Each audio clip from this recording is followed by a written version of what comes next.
For those of you who are following my new series on my channel, which is called Coding for Kids in Python, you should probably know that this is the third video in this series. In my last two videos, I went over the basics about programming, and I also showed you all how to install Python on a PC. We also wrote a short print function on idle, and I showed you how to save your Python files. Once saved, we ran our file using the keyboard shortcut F5 and to see Hi Python written in the console window.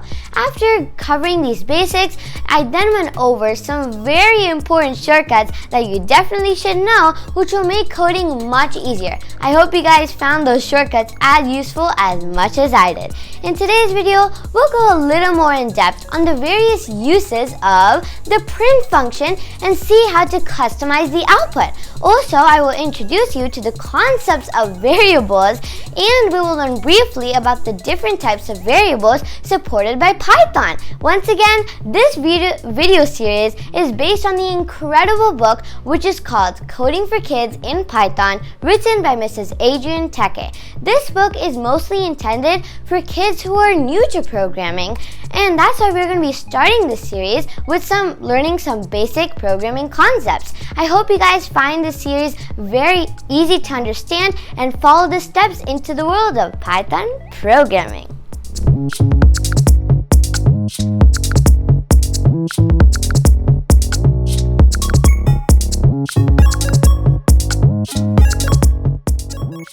In our previous video, we created a new Python file called greeting.py and also ran the file to print on the console window. As we advance in this series, you will be creating many more such files with more and more lines of code in them. What is an easy way to find some of the most recent files in idle? Well, you can just hover over to the File menu option and go to Recent Files. So let's open idle and File, Recent Files, and it will show you a list of files you have already created recently. As you can see, I have such a big list of files that I have been working on recently. If you follow this video tutorial, you'll be creating all of these files and many more in a few days. So just hang in there and we will learn as we proceed. So let's go ahead and open up our greeting.py file again. There is just one line of code in it, but let me tell you that the print function is one of the most used lines of code in Python. It is a function which is used when we want to output a string. A string is a collection of characters, or we can simply say text. It's a type for the computer to understand what kind of input we are giving it. There are other types of integers, booleans and lists, but for now, we will not worry about them yet. We will discuss about them in a later video. The print function takes a few parameters, which are like just mini types or containers with pieces of information in them. You provide these parameters to the function to do something with. For now, we will only use one parameter, which is the part you put inside the double quotes. The print function will take this and print it out onto the console window.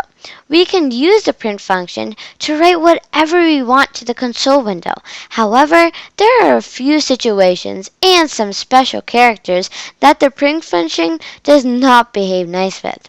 Let's see what those are and how we can handle them in our code better. Quotes and apostrophes. Let's say we wanted to print a sentence with an apostrophe. Let me give an example here.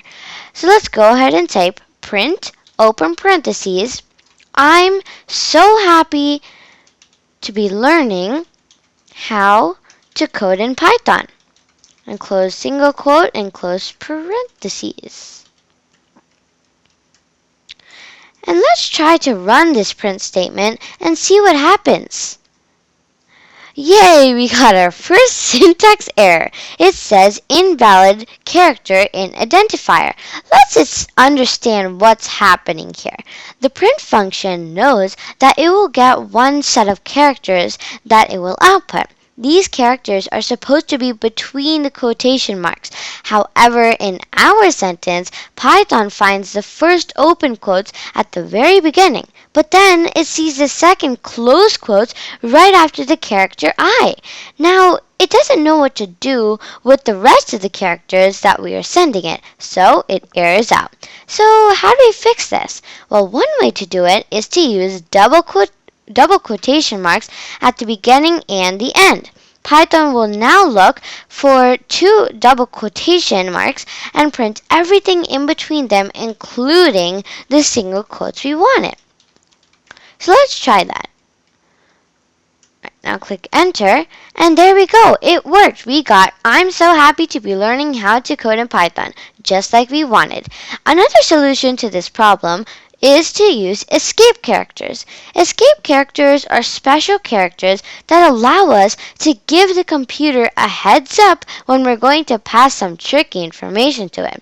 For Python, the backslash is designated as the escape character. Let's try to use it in our print function with single quotation marks at the start and end. So let's go ahead and type print, open parentheses, open single quote, I backslash apostrophe M. So happy to be learning how to code in Python. Close single quote and close parentheses. Let's run this program and see if it works without any errors. Yay! This time when the computer looks for the matching pair of quotes, it knows to skip the apostrophe because we told it's a escape character. So the computer will say, "That's nice. The human was cool enough to let me know that this is definitely not the second quote. I'll keep looking." Escape characters are also really handy if you need to print more than one tricky character, like a single quote, an apostrophe, or a double quote. Let's try to print another example. How about print, open parentheses, open double quotation, backslash, close quotation, namaste, and then backslash, namaste, backslash, and then you close double quotation, is,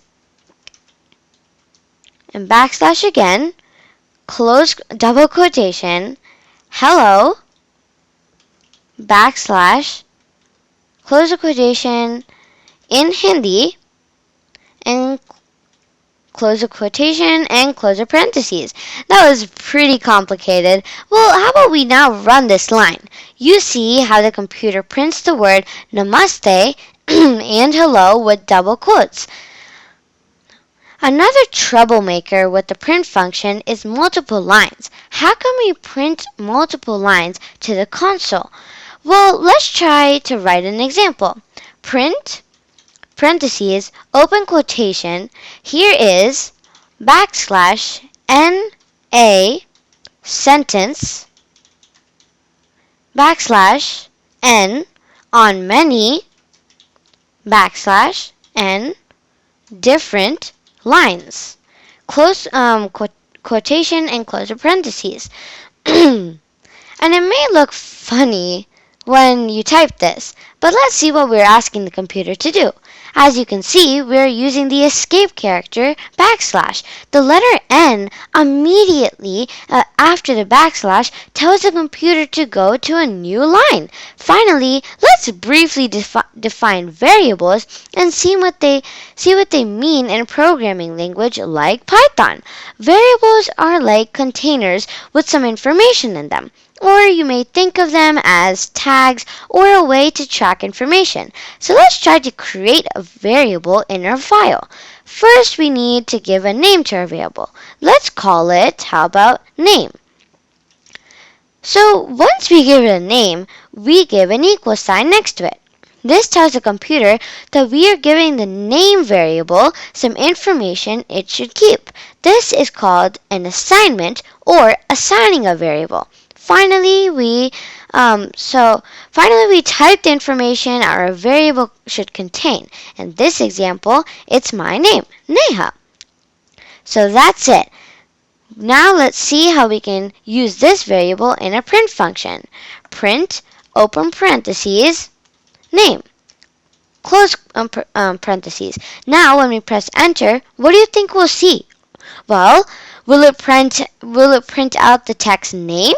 Well, let's find out. If you guessed it will print Neha, you're absolutely correct. Let's see how the computer knows to print Neha.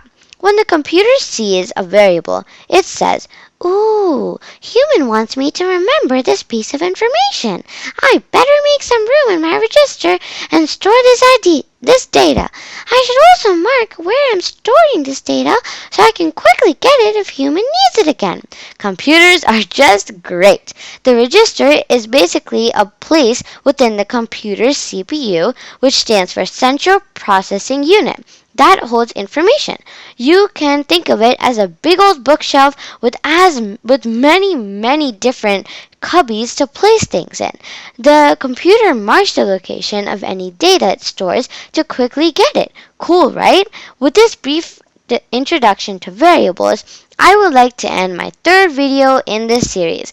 We will continue with the topic of variables in the next video and also have some very fun activities. I hope you guys found this video interesting and stay tuned to NPStation for upcoming coding for kids in Python video tutorials.